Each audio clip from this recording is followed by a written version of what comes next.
বুদ্ধবাবু, আপনাকে রাষ্ট্রীয় সম্মান জানাতে পশ্চিমবঙ্গ সরকার গান স্যালুটের কথা ঘোষণা করেছে। আপনার দল এবং অসংখ্য মানুষ এই তথাকথিত স্যালুট প্রত্যাখ্যান করেছে। সোশ্যাল মিডিয়ায় ঝড় উঠেছে যখনই সরকার থেকে গান স্যালুটের ঘোষণা বের হয়েছে। কয়েকটি নমুনা। একজন লিখেছেন, আমি ব্যক্তিগতভাবে খুবই গর্বিত মহিলার সমস্ত প্রস্তাব সম্মানের সাথে প্রত্যাখ্যান করার জন্য। গান স্যালুট নয়, রেড স্যালুট। আরেকজন লিখেছেন, খুব কষ্ট হচ্ছে অনেকেরই, আমারও।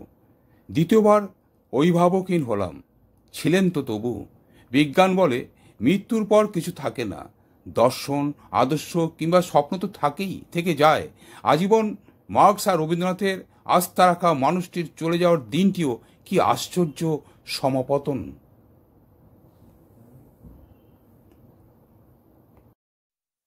খুব রাগ হচ্ছে কিছু কিছু মানুষের, আমারও, যারা আপনার পাঞ্জাবিতে রক্তের দাগ দেখেছিল তাদের কুম্ভীরাশ্রু দেখে। দুপারের বাঙালি খুব খারাপ আছে আজ।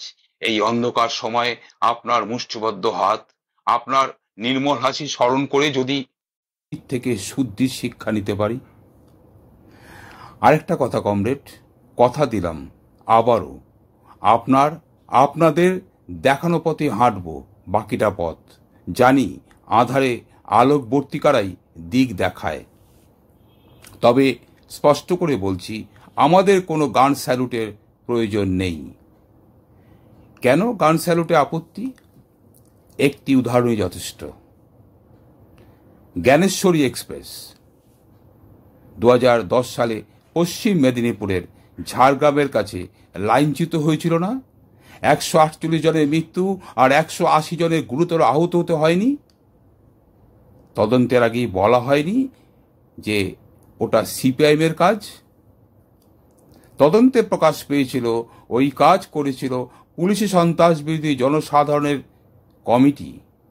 প্রকৃত ওই কমিটিটা কি ছিল? আবার একটু ফিরে তাকাই। মাওবাদী কিষাণজির প্রকাশ্য সংগঠনের নেতা ছিলেন চক্রধর মাহাতো। মাওবাদীদের প্রকাশ্য রাজনৈতিক সংগঠন পুলিশি সন্ত্রাস বিরোধী জনসাধারণের কমিটি। কিষাণজির নির্দেশে চলত চক্রধর মাহাতো। কাদের পৃষ্ঠপোষকতা ছিল মাও আর পুলিশি সন্ত্রাস বিরোধী জনসাধারণের কমিটির সাথে? কেন জ্ঞানেশ্বরী এক্সপ্রেস দুর্ঘটনা ঘটানো হয়েছিল? পুলিশি সন্ত্রাস বিরোধী জনসাধারণের কমিটির প্রধান চক্রধর মাহাতো কার ভাই ছিল? মাওবাদী নেতা শতধর মাহাতোর ভাই। জ্ঞানেশ্বরী কাণ্ডে 11 জন মাওবাদী গ্রেপ্তার হয়নি? চক্রধররা সন্দেহের তালিকায় ছিল না? চক্রধরদের ওই কমিটি 2008 সালের 12 নভেম্বর সৃষ্টি হয়নি? চক্রধর মাহাতো প্রথম পরিচিতি পেয়েছিল কিভাবে? বুদ্ধবাবু শালবনীতে জিন্দালদের জমিতে ইস্পাত, সিমেন্ট আর বিদ্যুৎ প্রকল্পের শিলান্যাস করে ফিরবার পথে বুদ্ধদেব বাবুর গাড়ির কনভয়ে মাইন বিস্ফোরণ ঘটিয়ে বুদ্ধদেব বাবুকে মেরে ফেলার চক্রান্ত করেছিল চক্রধররা। অল্পের জন্য বেঁচে ফেলেন বুদ্ধদেব বাবু, মনে পড়ে? সেই চক্রধর মাহাতোর সাথে এসব কি দেখা যাচ্ছে? জেলমুক্ত চক্রধর এখন কোথায়? এখন সে তৃণমূল কংগ্রেসে। তৃণমূলের কর্মী সভায় চক্রধর। বৌদ্ধবাবুরা এদের চক্ষুষে বলছিলেন, এতদিনে কি হতো? বিশাল কারখানা, মাথা বিশাল কারখানা, একসঙ্গে যন্ত্রাংশের কারখানা, অ্যান্সিলিয়ারি সেটা বলে। সিঙ্গুরের চেহারা পাল্টে যেত, হুগলি জেলার চেহারা পাল্টে যেত। আমরা একটু করেছিলাম, আমরা আবার পারবো, আমরা ওই পথেই যাব। কিছু বোঝা যাচ্ছে কত বড় বড় চক্রান্ত বুদ্ধদেব বাবুদের বিরুদ্ধে করা হয়েছিল, আর এখন বলছেন গান স্যালুট দেবেন। বুদ্ধদেব বাবুর লাইফ, তার কাজকর্মের দিশা কেমন ছিল আরেকবার শুনুন। কিন্তু আমরা বামপন্থীরা মনে করি আমাদের ইতিহাস বোধ যা, তাতে ব্যক্তির ভূমিকার থেকে অনেক বেশি ভূমিকা থাকে আদর্শের, নীতির, প্রোগ্রাম, কর্মসূচির। আদর্শ, নীতি, কর্মসূচির প্রশ্নে মানুষ কে টানা যায়, মানুষকে সঙ্গে আনা যায়। ব্যক্তির ভূমিকাটা সেখানে গৌণ না। আমি এমন কোন উদ্যোগ নেব যাতে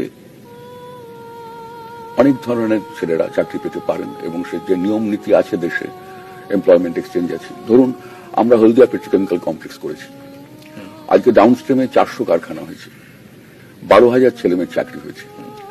আমি দাবি করব না আমি চাকরি দিয়েছি। আমরা চাই এইভাবেই আরো হলদিয়া হোক, আরো শিল্প হোক, আরো বাণিজ্য বাড়ুক। ইনফরমেশন টেকনোলজিতে এখন আমাদের সল্টলেক সেক্টরে 2টো সেক্টর ভর্তি হয়ে গেছে, সেখানে নতুন ছেলে মেয়েরা কাজ করছে। এই কর্মসংস্থান সৃষ্টি করতে হবে, এটি আমাদের লক্ষ্য। আমি যে সামাজিক স্তরে আছি, আমি যে জীবনযাত্রায় অভ্যস্ত, আমি সেই অভ্যাসের বাইরে আমি যাব না মানে আমি যেতে পারবো না। আমি যে জামা কাপড় পরছি আজকে 40 বছর, আমি সেই জামা কাপড়ই পরবো, আমি এর থেকে ভালো জামা কাপড় পরতে পারবো না, অস্বস্তি লাগবে আমার। আমি যে বিছানাটায় শুই, আমি ওর থেকে বড় খাট আমার ঘুমই হবে না। আমি যে ঘরে থাকি সেখানে আমার বই ফই যেভাবে আছে, আমি অন্য কোনো ঘর ভাবতেই পারি না। বুদ্ধদেব ভট্টাচার্য পদ্মভূষণ প্রত্যাখ্যান করেছেন, গোলাম নবী আজাদ স্বাগত জানিয়েছিলেন। ঘটনাটি ঘটেছিল 2022-এর প্রজাতন্ত্র দিবসে। কেন্দ্রের সরকার জনবিরোধী নীতি নিয়ে চলবেন, আর সেই সরকারের হাত থেকে পুরস্কার নেওয়া যায়?